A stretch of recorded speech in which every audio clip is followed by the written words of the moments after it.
Greetings, parents of the illustrious quintet of Latin 5 honor students who have held out lo these many years to stay with the Latin language all the way to the bitter end.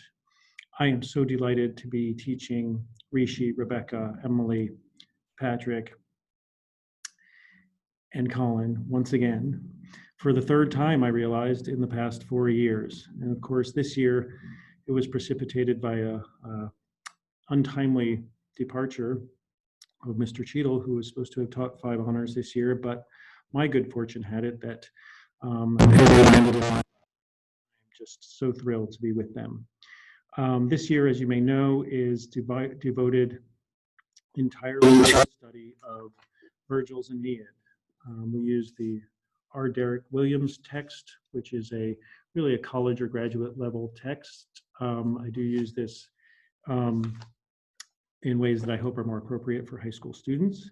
We also use a translation, a 1971 translation of the Aeneid by Alan Mandelbaum, which is not a particularly good translation, but very functional one. And it gives us occasion to talk about translation, which I'll address a little bit later in this short presentation.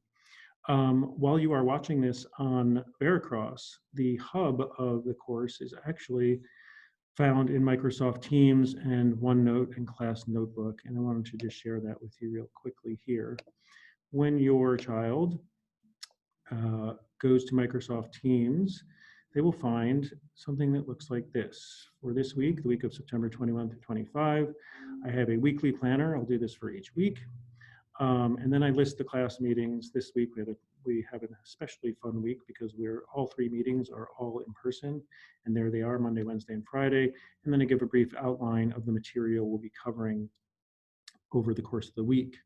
In addition, in Teams, we have a section called Class Notes, which when you open the files there, they will find batches of PDFs, which contain our class notes from, it's taking a moment here to pull up. These contain class notes from the smartboard accumulated over the course of a period of a couple of weeks. It is stalling at this moment. There it is. So you can see the first 2 weeks, 3rd through the 18th of September and so forth. And if you open those up, you'll see what we've been doing over that period. And of course, when a student is out, they can go back and review what we have done in class. And any student, of course, can go back and review at any time via those notes. I also mentioned the other hub of the class is Class Notebook and OneNote. And that's what I am sharing with you right now. So here we are in Class Notebook. As you can see along the side, I have each of the students in the class, and they have their own tabs within their personal notebook. I, of course, can see all of them. They can only see their own notebook. Here I am in Colin's notebook in the class materials section. You can see I have an overview of Aeneid 1. I've got a full list of complete vocabulary for Virgil that they can use. We've got a participation rubric for the class and so forth. Also included here, you can peruse at your own convenience, but I did just want to read this last bit of the course guidelines and expectations because I think this, excuse me, I think this really sort of captures what we're up to this year in Latin 5 honors. And I'm just going to read this to you. Finally, a word or two on translation. Please bear in mind that translation is, at best, an imperfect science. And though certainly having merits of its own, is only one element involved in understanding Latin poetry, one way of getting at the who, when, and where of what Virgil is up to.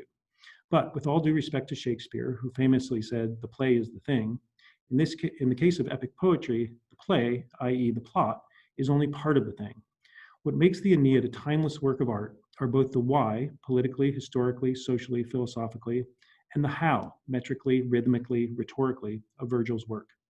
We must look to Virgil's language and his modes of expression in order to uncover what is most intellectually provocative and evocative, and to adequately address the questions and tensions implicit in his work. What is a hero, and what are the obligations to family, country, the gods, and himself? What defines pietas versus furor? What defines fate, destiny versus free will? What role do the ubiquitous gods play? And more. With all these things having been said, it is of course still important that you build your vocabulary and work toward producing clear, sensible translations. But always bear in mind, as every scholar, translator, poet who has attempted to translate Virgil, and there have been innumerable over the centuries, that to reproduce faithfully and accurately all that we find in Virgil's language is, in a word, impossible. The best that we will ever achieve with a written translation is a crude approximation of the original, and we must be satisfied on that score and focus our efforts on the more elusive discovery of the magic that lies in the Latin itself. So that's what we're up to this year in Latin 5 honors. And it's a wonderful journey, as is the story of the Aeneid itself. I know Colin, Emily, Rebecca, Rishi, and Patrick are going to have a wonderful time. We know each other well already, of course. And this seminar style class is sort of the pinnacle, I would say, of the Latin experience here at GA. And I'm just delighted to be here. And I welcome you back to their senior year, which is your senior year in a way. And I wish you all a good evening and good health. And I hope to see you all soon. Thanks.